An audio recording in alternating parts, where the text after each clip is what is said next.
What's up, y'all? It's your girl Ash, and I am back with episode 3 of KinnPorsche. Let's hop straight into the episode so we can see what is going on in this hot and sexy ass gangster-filled world, and see if anyone else is going to be dressed up like a mermaid. This episode starts out after Porsche got in trouble with the Minor family and Ken had to choke his ass out. Then it turns out that no one really likes the Minor family, and Drunken, who he was like so pleased at Porsche and what he did to the little boy that he wanted Porsche to be his bodyguard. So this episode starts off with Drunken and his bodyguards watching a drama or series. Now remember, he is actually crazier, quote unquote, than Ken. So let's see why. It is basically a large babysitting job, and Porsche is not pleased to be there bodyguarding Drunken. Then, on top of that, he has to appease Drunken the whole time. Like, no thanks. And Drunken keeps watching shows over and over again, and Porsche is so bored of it. So he decides to show him, Drunken, a new show. And guess what it is? None other than pornography. Okay, when I tell you this scene, it was comical. And to make matters worse, Ken walks in and he's like, who showed this to my brother? It was a mess. So besides that, nothing else really happens though in this scene, but Drunken seems to be really into the pornography. So we're gonna see Porsche maybe influencing him a little bit more. Now keep in mind and remember from the previous episode what Pete has said, he's like, Drunken doesn't go outside because when he was younger he was kidnapped, but Porsche wants to take him out and let him know that there is a better life outside of living just locked up in a compound. It takes some convincing, but Porsche does end up going to none other than York's Club Hum Bar with Drunken and the boys, where Porsche, that's the Hum Bar is where Porsche used to bartend. So when all of them get there that night, Drunken immediately wants to leave, but they try to tailor Hum Bar to his liking and make it fancy, slow down the music, try to make it elegant vibes for the rich. But Drunken was soon bored. Now how is he getting bored, huh? So as Porsche was flipping through like the music selections, he ran into a fast song and immediately turned it off because he thought, maybe he's not going to like that. But your boy started dancing and rolling that Tootsie Cat all over. He was like, keep that fast music on, get the vibes up. And that's what they did. All in all, he found a new place to enjoy besides his room and his TV shows. When they got back to the compound, Ken was astonished that Porsche was able to get his brother out of the house. And for some reason, though, Ken's ass asked Porsche to take home the guy that Ken just had sex with. He's like, you're going to take home my little pet. And I'm just like, why out of all people would Ken ask Porsche to take him home? He got like so many other men who was there already. Why is he asking Porsche to take him home? This is, to me, just one of those... This is the second sign that we see that just lets us know that he likes Porsche and he tries to make him jealous. But we got to remember, at this point in time, Porsche isn't really jealous. Porsche don't even know he's gay or anything like that, okay? I don't even think Porsche is thinking about that. He's just trying to survive. But Ken, I feel like by him making him take home this pet of his, this little sex boy that he be using, it's to kind of, I don't know, like y'all know how he does those mind games, like you're gonna take home, I don't know, like, let's dig into it. I don't know how to explain this, but if you know, you know. So the next few scenes, we see Porsche is still bored babysitting Drunken because he doesn't really get to bodyguard like he wants to. He doesn't get to fight, he doesn't get to shoot, he doesn't get to do anything, like no like activity besides all this stupid stuff. We see Porsche trying to work out, and now he starts to take his training a little bit seriously. Okay, a little bit more serious.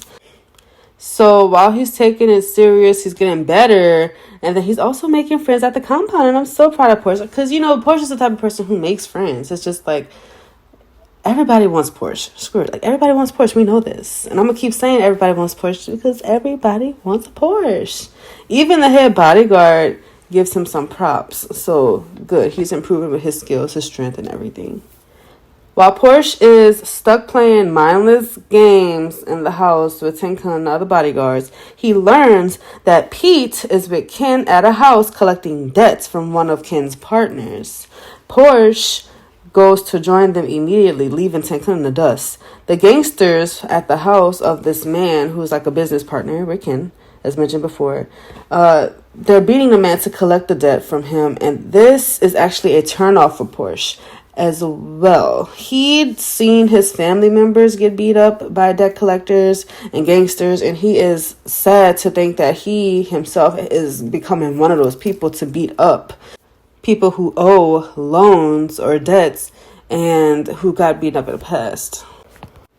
Because thinking back, like, he hates these people who beat up him, his uncle, So he walks out, and then Ken, like, motions with his head to Pete to go out and, like, talk to him, see what's wrong with him.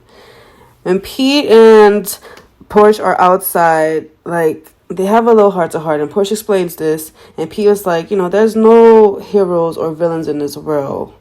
And I think that could be the quote of the video.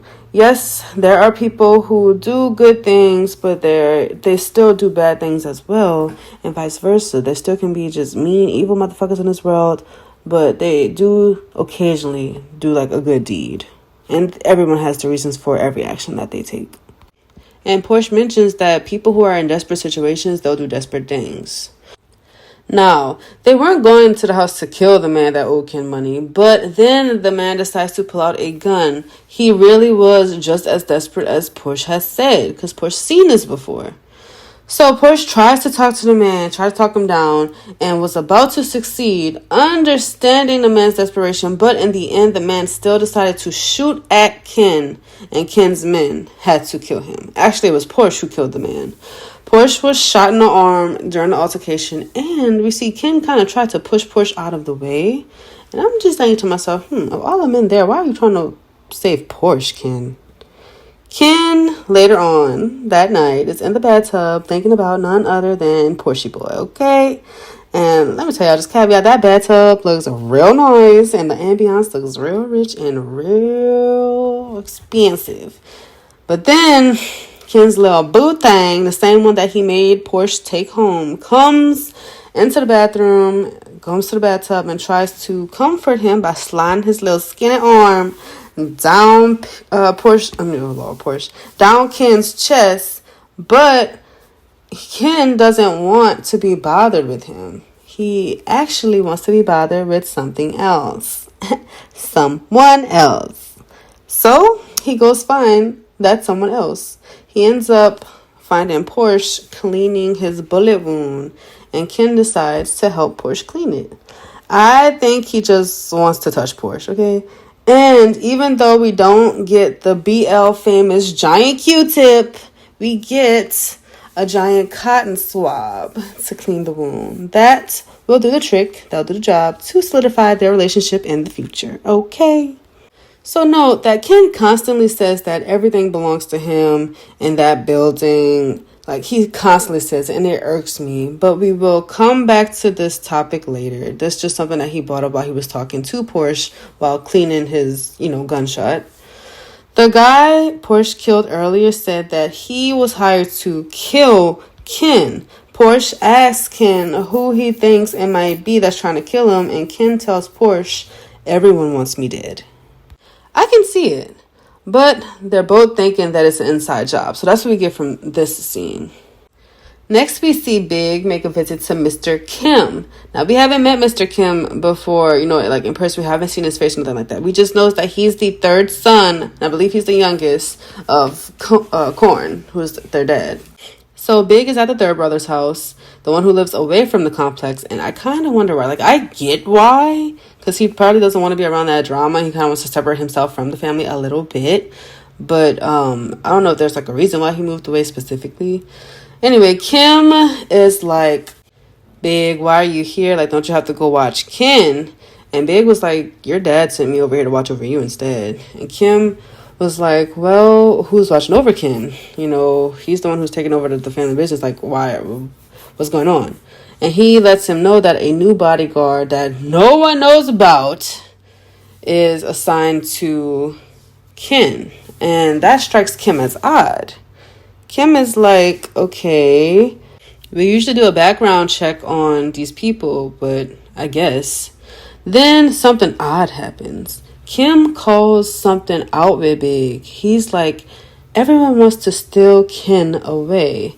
Do you want a heartbroken song? And I'm like, why does he ask him that? Does Big love Kin? And I'm just thinking to myself, like, that could be a thing. I don't know. I didn't see it really, but I also didn't pay attention to it before now. So now I'm going to start paying attention to it. But that's just like one of those brothers to call him out on having a crush. This brother might be dangerous because, like, he sees everything. And why does he live away? Now, Senka isn't a very complex character. He wants to surprise Porsche on an outing, and guess where they end up? At none other than Humbar. It was like supposed to be just the Tenkan boys and his, his bodyguards and whatnot. But guess who else shows up with his boys? Kin. Why, you might ask? Because he just wants to hang with Porsche. That is the only reason I can come up with. Okay, and matter of fact, that's the only reason. And looking at the way Yoke starts off the next scene, they honestly look like they are about to have some fun. Yeah, Yoke is just a pleasure and loves her guests, and the boys just dance and party. Porsche, he invites some of his own friends to come there, and everybody's getting sloppy drunk and just having a grand old time. And I do like to see them in a nice environment instead of just always so strung up being bodyguards and with guns and gangsters. It's good for them to just simmer down. And during the little partying scene, I don't know if you saw Kin's annoying friend who had the boyfriend trying to flirt with the other guy while his boyfriend was in his hand. But we're not going to talk about that because we don't care about them. Then at one point in the night, it looks like everyone is asleep or, just down from drunkenness. And then one of them pops up and do a little brief striptease. Is that the weapons guy? Damn, he is fine. And everyone wakes up except Kin and Porsche, who were already up and talking to each other. What's going on with that? But Weapons Daddy was about to get buck naked until someone had to stop him. He was pouring drinks on himself, and they had to get him. Then they all went to sleep again, and guess who is missing this time? Kin and Porsche. Porsche drags Kin down to the river. Mind you, Porsche is drunk as a skunk and lying on the dirty ground. And Kin begrudgingly gets down there with him because, he likes a crisp, clean environment. That's what he grew up in. Even though he's drunk, I think this is the first time that Porsche sees Kin let loose and act his age, basically. See him smile for real. Same for Kin for Porsche as well.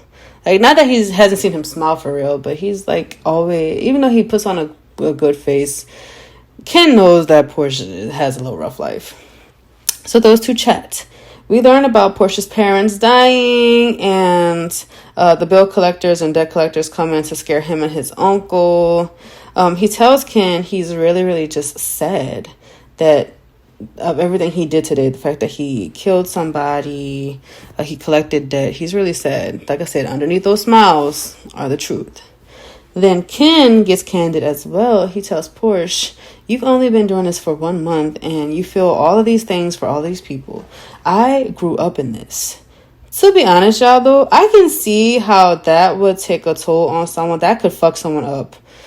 Death, fear, meanness every single day of your life, and you're forced to be the boss to a drug cartel. And remember what he said earlier, everybody's trying to kill him. Imagine having to live with that. Everybody's they want you dead.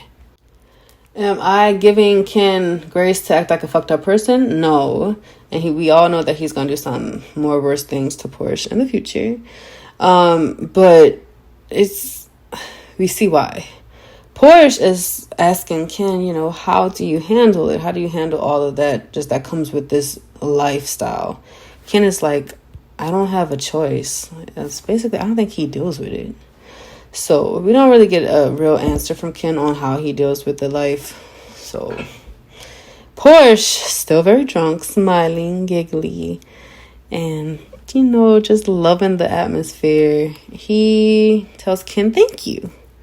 And Ken, who is very sober, he kisses Porsche.